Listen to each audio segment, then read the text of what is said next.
ولا تعسر وتمم بالخير وبك نستعين يا فتاح رب زدني علما رب اشرح لي صدري ويسر لي أمري واحلل عقدة من لساني يفقهوا قولي آمین۔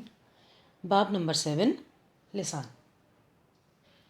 ہم نے اپنے پچھلے سبق میں الجوف اور حلق کے بارے میں جان لیا تھا۔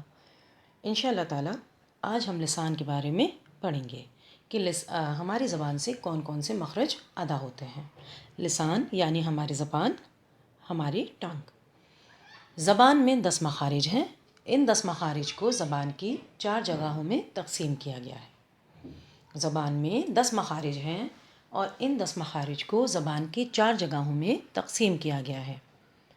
وہ کیا کیا ہیں دیکھیں۔ وسط اللسان، اقصی لسان، طرف اللسان اور حافۃ اللسان۔ اس میں سے آج ہم 2 کو انشاءاللہ جانیں گے۔ اقصی لسان اور حافۃ اللسان آج ہم پڑھیں گے۔ پہلا ہے اقصی لسان۔ اقصی لسان یعنی ہماری زبان کی جڑ۔ اقصی لسان یعنی ہماری زبان کی جڑ۔ یہاں سے 2 حروف ادا ہوتے ہیں۔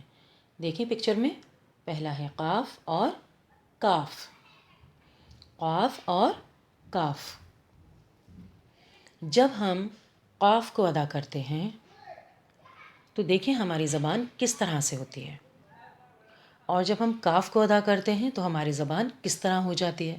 پکچر میں یہ دکھایا گیا ہے۔ حرف قاف زبان کی جڑ جب نرم تالو کو چھوتی ہے تو قاف ادا ہوتا ہے۔ زبان کی جڑ جب نرم تالو کو چھوتی ہے تو قاف ادا ہوتا ہے، جیسے اق، اق، اق۔ پڑھے دیکھیں، قا، قی، قو۔ پھر ہے کاف۔ زبان کی جڑ جب تالو کے سخت حصے کو چھوتی ہے تو کاف ادا ہوتا ہے۔ زبان کی جڑ جب تالو کے سخت حصے کو چھوتی ہے تو کاف ادا ہوتا ہے، جیسے اک، اک، اک، کا، کی، کو۔ اس کو آپ آسانی سے اس طرح بھی سمجھ سکتے ہیں۔ دیکھیں اللہ تعالیٰ نے ہمارے منہ میں ایک گوشت کا ٹکڑا بنایا ہے، حلق میں نا، آپ دیکھیں وہاں ہوتا ہے۔ اپنی اپنی زبان میں اسے لوگ کچھ اور بھی شاید کہتے ہوں گے، لیکن ہمارے یہاں اسے کاک بھی کہا جاتا ہے۔ تو آپ دیکھیں اسی لیے ان حرفوں کو، قاف اور کاف، ان دونوں حروف کو لحاتیہ بھی کہا جاتا ہے۔ وہ جو کاک ہوتا ہے نا، یہ جو لٹکا ہوا ہے ہمارے حلق میں، اوپر یہ گوشت کا ایک چھوٹا سا ٹکڑا اللہ نے جو لٹکا دیا ہے، اس کو لحات کہتے ہیں۔ اسی لیے ان حروفوں کو لحاتیہ بھی کہا جاتا ہے۔ صحیح۔ دوسرا دیکھیں، حافۃ اللسان۔ یہاں سے صرف ایک مخرج ادا ہوتا ہے۔ حافۃ اللسان یعنی زبان کا کنارہ۔ زبان کا کنارہ، اس میں صرف ایک مخرج ہے، وہ ہے دود۔ جب ہم دود کو ادا کرتے ہیں، پکچر میں دیکھیں، جب ہم دود کو ادا کرتے ہیں تو ہماری زبان کس طرح سے ہو جاتی ہے دیکھیں۔ زبان کی کروٹ جب دائیں یا بائیں یا پھر دونوں طرف، جہاں سے بھی آپ کو آسانی ہے، ایک ساتھ اوپر کی ڈاڑوں کو چھوتی ہے، ایک ساتھ اوپر کی 5 ڈاڑوں کو چھوتی ہے تو دود ادا ہوتا ہے۔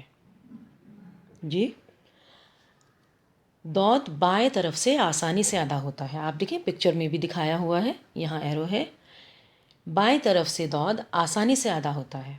جی، تو جب ہماری زبان کی کروٹ جو ہے وہ ایک ساتھ اوپر کی 5 ڈاڑوں کو چھوئے تو ہم دود کو ادا کرتے ہیں۔ جی، اگر آپ کو آسانی ہے تو آپ دوسری جانب سے بھی کر سکتے ہیں، لیکن دائیں طرف سے اور دونوں طرف سے ذرا مشکل ہوتا ہے، بائیں جانب سے ذرا آسان ہوتا ہے۔ یہاں پر ایک چیز آپ نوٹ کریں کہ حافۃ اللسان، یہ دود، اس کو حافیہ بھی کہتے ہیں۔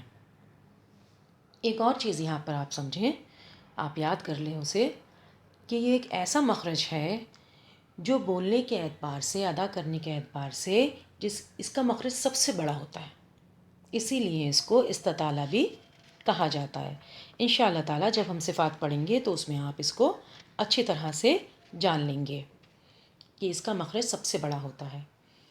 تو انشاءاللہ تعالیٰ میں امید کرتی ہوں آپ کو سبق سمجھ آیا ہوگا۔ اب آپ سے اگلی کلاس میں ملاقات ہوگی، اپنا خیال رکھیں۔ السلام علیکم ورحمۃ اللہ وبرکاتہ۔